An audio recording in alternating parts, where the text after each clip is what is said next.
আজকেই আমাকে বিয়ে না করলে আমি পা ছাড়বো ওই না। পেট মোটা হালকো, আগে উঠে দাঁড়া।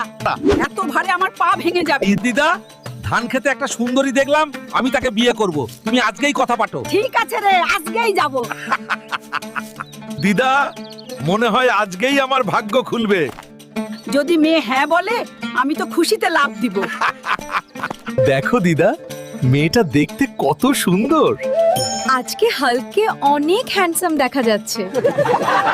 হাল্ক, আমার মেয়েকে বিয়ে করতে হলে আগে একটা সিংহ ধরে আনিস, দেখি শক্তি কেমন। সিংহ দারুন, চান তো দুইটা ধরিয়া দেই। অফার দাও, দেখি তোমার কত জোর। সিংহ ভাই, দুটো ধরতে চান? আজকে সিংহ ধরতেই হবে, নলে এই পুরোটা আমার বিয়েটা পাকা করবে না। এই পাগল ভাল্লুক, আজকে আমার বিয়ের দিন, রাস্তা ছাড়, নরইলে তোর পাছায় আগুন লাগাই দিব রে পাগলা। বিয়ের